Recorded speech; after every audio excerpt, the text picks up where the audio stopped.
How do you become an unstoppable force in your life? You do that by owning, accepting, and confronting directly any trigger that comes at you. No fear, no avoidance.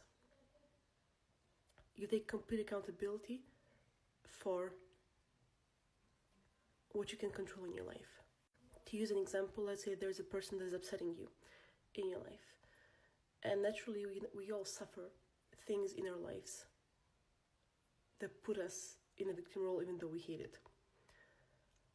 But what we should be able to do is to recognize the pattern that makes us attract these kind of people into our lives, and that makes us be in specific circumstances that manifest themselves in this form over and over again.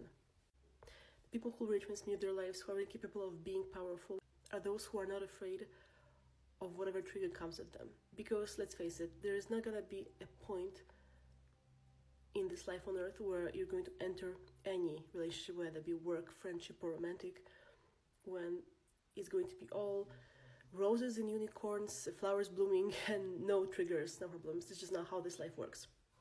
You'll always have someone mirror something at you. That can be a random passerby, or that can be someone you're close to. And your success in life depends on how you're going to handle that situation.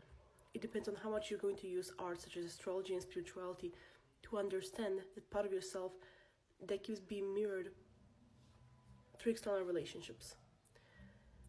Granted, sometimes there are people externally who behave in extreme ways that have to do with their own healing and not yours.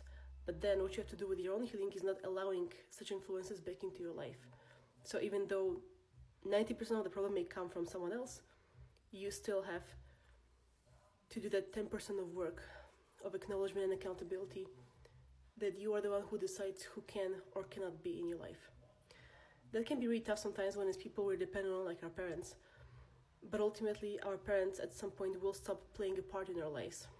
And it depends on us to be able to free ourselves, not just externally, but internally, from the influences they bring in our lives. You need to have patience with this process because it's very hard, because attachment is a very real thing. And attachment is not love, by the way. Attachment is not caring. Attachment is not even that much of an important part of a successful relationship. Good relationships are about freedom. They're about being able to honor the person completely in their expression while you honor yourself. They're about being able to mutually celebrate each other with the other person in fullness of your expression. You don't need unhealthy attachment to really be close to somebody or to form a good connection. Connection and attachment is not the same thing. A connection is a natural, organic, and symbiotic phenomenon that flows from within mutual compatibility.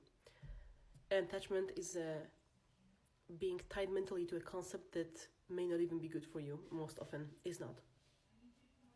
So in this way, you have to free yourself from attachment to experience a real, genuine connection. There's a saying that goes, if you love something, set them free. And if it's yours, it'll always come back. And if it doesn't come back, it never was yours to begin with. And that is very important because in this way, we relate to ourselves, to other people, through that concept that we have to sustain the attachment to experience a genuine connection. But it is in fact the opposite. We need to let go of attachment to be able to really feel if the connection is genuine. And why is this so important here? Because you cannot be powerful within yourself if you base your self-worth not on connection, but on your attachment to other people. And that can be very painful if it's something like family members or people really loved and people were brought up with, people that we were really felt close with.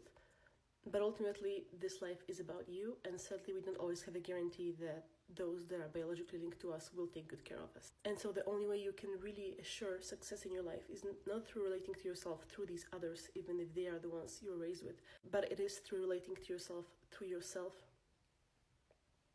in such a way that anytime anything is mirrored externally in any connection within you, you are able to take full accountability of it, instead of focusing all your time and attention on blaming the other person, even if it is their fault.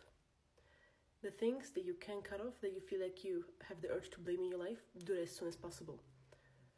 And if you can't, minimize it. But honestly, there are very few things in our lives that we cannot live with, or we cannot at least minimize contact with.